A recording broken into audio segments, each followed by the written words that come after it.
A Kentucky mom attending a hearing last week for a man accused of murdering her two sons had to be forcibly removed from the courtroom after lunging toward the suspect and shouting, "He is sick. Lock me up. Lock me up. Lock me up. Why don't you let me get to him?" Elizabeth Marie Wren is heard shouting on the courtroom video as suspect Bryce Rhodes is ushered out by bailiffs through a separate side entrance at the hearing on Friday. Rhodes has pleaded not guilty to murder in the 2016 slayings of Wren's two sons, 16-year-old Maurice Gordon and 14-year-old Larry Ordway, who allegedly were stabbed and set on fire, with their bodies left behind in an abandoned house, the Courier-Journal reports. 3 others charged in the deaths have pleaded guilty. Wren's outburst came at the end of a 20-minute status hearing for Rhodes, the only remaining defendant in the case. I just flipped out. I couldn't take it no more," Wren said after the hearing, according to local TV station WLKY. "Ain't nobody going to sit in court and hold their composure and have a demon turn around and laugh about them killing your kids," she said. "It's just not going to work for anybody." Want to keep up with the latest crime coverage? Click here to get breaking crime news, ongoing trial coverage and details of intriguing unsolved cases in the True Crime newsletter.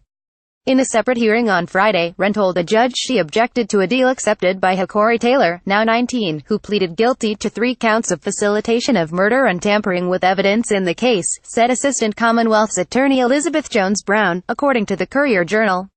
Taylor's plea accepted the prosecution's offer that he be sentenced later to either 10 years in prison or 20 years of probation in connection with the murders of Wren's sons. "I just don't agree with this at all," Wren told Circuit Judge Charlie Cunningham. "To me, they all should get life without the possibility of parole," she said.